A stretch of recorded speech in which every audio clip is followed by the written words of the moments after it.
ND24 বাতৰিৰ তাৎক্ষণিক প্ৰভাৱ নলবাৰীৰ ধমধমা চেণ্ট্ৰেল বেংকত বিত্তীয় কেলেংকাৰী আৰু এই কেলেংকাৰী বাতৰি প্ৰকাশ হৈছিল ND24ত সবিস্তাৰে আজি ধমধমা চেণ্ট্ৰেল বেংকত তদন্ত প্ৰক্ৰিয়া চলাব বৰপেটাস্থিত বেংকটোৰ আঞ্চলিক মুখ্য প্ৰবন্ধকে চলাব তদন্ত নিজাববীয়াকৈ বিত্তীয় কেলেংকাৰী তদন্ত চলাব ৰৌচন কুমাৰে আত্মসহায়ক গোটৰ একাউণ্টত টকা সোমোৱাই কৰিছিল আত্মসাৎ সহি জালিয়াতিৰে লাখে লাখে টকা আত্মসাৎ কৰিছিল শাখাটোৰ পূৰ্বৰ প্ৰবন্ধক কিৰণ দাসে দুৰ্নীতি কৰিছিল কিৰণ দাসৰ লগত সহযোগিতা কৰিছিল দালাল পুলেন বৰ্মন আৰু কিৰণ এই দুয়োগৰাকী আলোকচিত্ৰ আমি দেখুৱাইছো দুয়োটা দালাল নিজাববীয়াকৈ বিত্তীয় কেলেংকাৰীৰ তদন্ত প্ৰক্ৰিয়া এতিয়া মুখ্য প্ৰবন্ধকে আৰম্ভ কৰিব কাৰণ আত্মসহায়ক গোটৰ একাউণ্টত আনৰ জালিয়াতিৰে ধন আত্মসাৎ কৰিছিল এই দুয়োগৰাকীয়ে আমি বেংকটোৰ খবৰ আৰু এই সময়ত আমি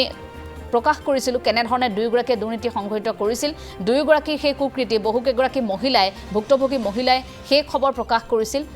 বহুকেইগৰাকী মহিলাই বহু বিস্ফোৰক তথ্য উত্থাপন কৰিছিল তেওঁলোকৰ পৰা ধন লৈ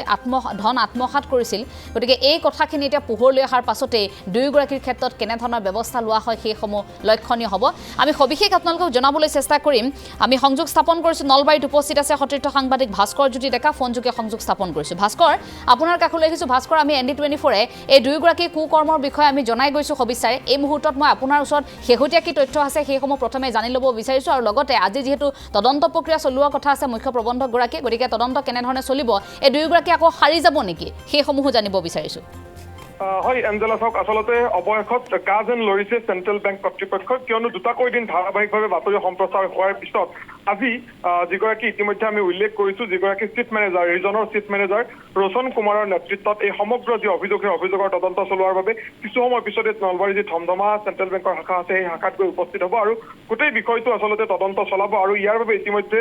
যিগৰাকী ৰৌচন কুমাৰ সেই ৰৌচন কুমাৰ ধমধমা শাখালৈ ৰাওনা হোৱা বুলি ইতিমধ্যে চেণ্ট্ৰেল বেংক কৰ্তৃপক্ষৰ ফালৰ পৰা আমাক সদৰি কৰা হৈছে আৰু আজিৰ দিনটোত আচলতে আজি পুৱাৰ ভাগত আমি যি কথা উল্লেখ কৰিছিলোঁ বা যি বাতৰি সম্প্ৰচাৰ কৰিছিলোঁ সেই বাতৰি অনুসৰি আচলতে আমি যি তিনিটাকৈ আত্মসহায়ক গোট শেহতীয়াকৈ তিনিটাকৈ আত্মসহায়ক গোটৰ ধন হৰলুকিৰ যি অভিযোগ উত্থাপন হৈছে কনকলতা আত্মসহায়ক গোট সুৰভি আত্মসহায়ক গোট আৰু গুঞ্জন আত্মসহায়ক গোট এই তিনিটাকৈ আত্মসহায়ক গোটৰ ধন হৰলুকি কৰাৰ যি অভিযোগ উত্থাপন হৈছে আৰু ইয়াৰ পূৰ্বতে আমি যোৱা বুধবাৰে যি বাতৰি সম্প্ৰচাৰ কৰিছিলোঁ প্ৰায় 11 লাখকৈ টকা ধন আত্মসাৎ কি ধৰণে কৰাৰ ফন্দি পাতিছিল যিগৰাকী বেংক মেনেজাৰ সেই বেংক মেনেজাৰগৰাকী আৰু দালাল যিগৰাকী আছিল পুলেন বৰ্মন সেই দালাল আৰু বেংক মেনেজাৰ দুয়োগৰাকী মিলি যিহেতু এই সমগ্ৰ যি কুকাণ্ড সেই কুকাণ্ড সংঘটিত কৰিছিল আৰু তাৰ পিছতে সমগ্ৰ আচলতে নলবাৰী জিলাতেই ব্যাপক প্ৰতিক্ৰিয়াৰ সৃষ্টি হোৱা পৰিলক্ষিত হৈছে কাৰণ বিগত বৰ্ষতেই আত্মসহায়ক গোটৰ যি বেংকৰ একাউণ্ট সেই একাউণ্টত তেওঁলোকে বৃহৎ পৰিমাণৰ ধন সোমোৱাই দিছিল যিবোৰ কথা আচলতে আত্মসহায়ক গোটসমূহৰ যিসমূহ সভাপতি বা সম্পাদিকা আছিল তেওঁলোকৰ অজ্ঞাতে এই কাণ্ড সংঘটিত হৈছিল আৰু বিগত প্ৰায় 2021 চনৰ পৰা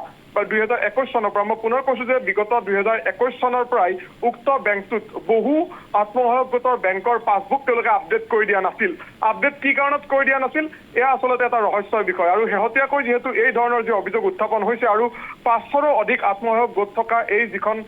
শাখা ধমধমা এই শাখাটোৰ কিন্তু শেহতীয়াকৈ যিগৰাকী নতুনকৈ দায়িত্ব পাইছে বেংক মেনেজাৰ সেই মেনেজাৰগৰাকীয়ে বাকী যিসমূহ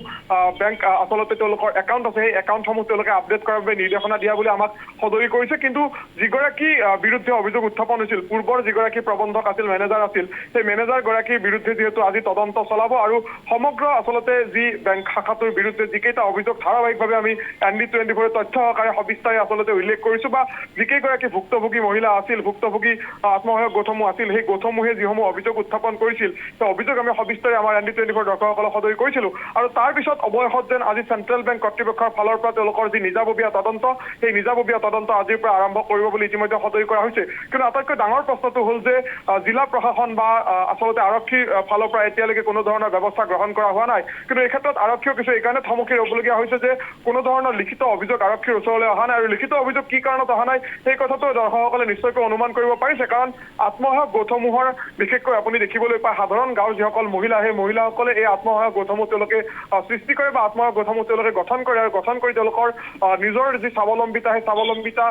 তেওঁলোকে দেখুৱাৰ বাবে বা স্বাৱলম্বী হোৱাৰ বাবে এই ধৰণৰ গোটসমূহত তেওঁলোকে আৰ্থিক যি লেনদেন সেই লেনদেনৰ কামখিনি কৰে কিন্তু এই যিখিনি ধমধমা শাখাৰ যি অভিযোগ উত্থাপন হৈছে সেই অভিযোগ কিন্তু অতি ভয়ংকৰ অভিযোগ কাৰণ এটা বছৰ হৈ গ'ল তেওঁলোকৰ বেংকৰ একাউণ্টত ধন সোমোৱা সেই এটা বছৰ তেওঁলোকে কোনো ধৰণৰ গম নাপালে তেওঁলোকৰ একাউণ্টত কিমান ধন সোমালে কি হ'ল আৰু শেহতীয়াকৈ যেতিয়া আচলতে তেওঁলোকে এটা নতুনকৈ লোনৰ এপ্লাই কৰিছিল কাৰণ চৰকাৰে যিসমূহ লোন আত্মসহায়ক গোটসমূহক দিছিল সেই চৰকাৰী লোন এপ্লাই কৰিবলৈ আহি তেওঁলোকে যেতিয়া তেওঁলোকৰ NOC চাৰ্টিফিকেট লাগে তেতিয়া এতিয়া তেওঁলোকৰ গোটেই আচলতে বিষয়টো জলঙা মেকুৰীটো ওলাই পৰা পৰিলক্ষিত হ'ল আৰু শেহতীয়াকৈ এই গোটেই বিষয়টো ওলাই পৰাৰ প্ৰাক্ষণতে আচলতে বিগত 10-12 দিন পূৰ্বেই যিগৰাকী বিষয়াৰ বিৰুদ্ধে অভিযোগ উত্থাপন হৈছিল সেই বিষয়াগৰাকী নলবাৰী যি চহৰ শাখা সেই চহৰ শাখালৈ তেওঁক বদলি কৰা হৈছিল বা নিজেই তেওঁ বদলি লোৱা বুলি এতিয়া অভিযোগ উত্থাপন হৈছে কিন্তু গোটেই বিষয়টো আচলতে আমি ND24 পোহৰলৈ অনাৰ পিছত আন সংবাদ মাধ্যমসমূহে সেই বাতৰিসমূহ আচলতে সম্প্ৰচাৰ কৰাৰ পিছত এতিয়া যেন হাহাকাৰ লাগিছে বেংক কৰ্তৃপক্ষৰ মাজত আৰু আজি যিহেতু কিছু সময় পিছতে তদন্ত চলাব বুলি বেংক কৰ্তৃপক্ষৰ ফালৰ পৰা সদৰি কৰা হৈছে গতিকে তেওঁলোকৰ তদন্তত কি ধৰণৰ ব্যৱস্থা লয় তেওঁলোকে নিজাববীয়া কিবা গোচৰ ৰুজু কৰে নে নাই বা যিগৰাকী কিৰণ দাসৰ বিৰুদ্ধে এই অভিযোগ উত্থাপন হৈছে সেই কিৰণ দাসৰ বিৰুদ্ধে কিবা ব্যৱস্থা লয় নে নলয় সেয়া লক্ষণীয় হ'ব কিন্তু সমানে লক্ষণীয় আটাইতকৈ কথাটো হ'ল যে যিগৰাকী দালাল বুলি আমি এইকাৰণে উল্লেখ কৰিছোঁ যে স্থানীয় ৰাইজে তাত কৈছে অভিযোগ উত্থাপন কৰিছে যে যিগৰাকী পুলেন বৰ্মন সেই পুলেন বৰ্মনৰ মধ্যস্থতা অবিহনে সেই বেংকটোত কোনো ধৰণৰ তেওঁলোকে একাউণ্ট খুলিব নোৱাৰে ৰাইজে সেই বেংকটোত কোনো ধৰণৰ ৰাইজে লোন নাপায় আৰু যাৰ পৰিপ্ৰেক্ষিততেই সেই পুলেন বৰ্মনৰ আচলতে সন্ত্ৰাসিত হৈ স্থানীয় ৰাইজে আচলতে দীৰ্ঘদিন ধৰি বেংক কৰ্তৃপক্ষক বিভিন্ন অভিযোগ দি আহিছিল কিন্তু বেংক কৰ্তৃপক্ষই যেন পুলেন বৰ্মনক যথেষ্ট ৰক্ষণাবেক্ষণ দিছিল কাৰণ পুলেন বৰ্মনৰ মধ্যস্থতাত এই গোটেই যি আচলতে কেলেংকাৰী গোটেই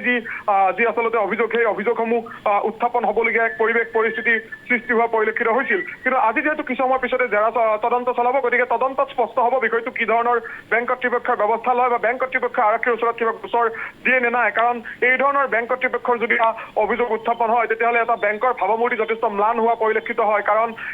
যথেষ্ট এটা গুৰুত্বপূৰ্ণ আচলতে বেংক বা যথেষ্ট এটা বিত্তীয় তেওঁলোকে বৃহৎ পৰিমাণৰ বিত্তীয় লেনদেন তেওঁলোকে প্ৰতি বছৰে কৰি আহে আৰু মই এইকাৰণে এইটো কথা উল্লেখ কৰিছোঁ যে যিসমূহ মহিলা আছিল ভুক্তভোগী মহিলা সেই মহিলাসমূহে কিন্তু কোনো ধৰণৰ লিখিত অভিযোগ দিয়া নাই লিখিত অভিযোগ কি কাৰণত দিয়া নাই তেওঁলোকে সহজ সৰল মহিলা তেওঁলোকৰ যিখিনি একাউণ্টত ধন সোমাই দিয়া হৈছিল তেওঁলোকক যেতিয়া গোটেই ঘটনাটো পোহৰলৈ আহিল আমি ND24 পোহৰলৈ আনিলোঁ তাৰপিছত সেই মহিলাসমূহক তেওঁলোকক প্ৰতিশ্ৰুতি দিয়া হৈছে তেওঁলোকক মুখ বন্ধ ৰাখিবলৈ কোৱা হৈছে যে আপোনালোকৰ যিখিনি ধনৰ লেনদেন আছিল গোটেই লেনদেনখিনি বেংকে চল্ভ কৰিব বেংকে সমাধান কৰিব গতিকে আপোনালোকে সংবাদ মাধ্যমৰ আগত মুখ নুখুলিব তেওঁলোকক এই ধৰণৰ সক্ৰিয় দিয়া হৈছে আৰু মহিলাসকলে ভয় খোৱাটো তেনেই স্বাভাৱিক কাৰণ স্বাভাৱিক কথা যিহেতু সহজ সৰল মহিলা তেওঁলোকে ভাবিছে তেওঁলোকৰ পৰৱৰ্তী মুহূৰ্তত অসুবিধাৰ সন্মুখীন হ'ব এই ধৰণৰ কিন্তু আমি ND24 যিহেতু সবিস্তাৰে সেই বাতৰি সম্প্ৰচাৰ কৰিছোঁ আজিৰ দিনটোত কেনেধৰণে তদন্ত চলে পৰৱৰ্তী মুহূৰ্তত আমি জনাম ভাস্কৰ এই মুহূৰ্তত আমি আপোনাক ধন্যবাদ জনাইছোঁ সবিশেষ জনোৱাৰ বাবে আছিল আমাৰ সতীৰ্থ সাংবাদিক ভাস্কৰ জ্যোতি ডেকা আৰু নলবাৰীৰ এই খবৰ নলবাৰীৰ এটা বেংকত কেইবাগৰাকী বিষয়াৰ এই দুৰ্নীতি পৰৱৰ্তী মুহূৰ্তত আৰু অধিক জনাম এই সন্দৰ্ভত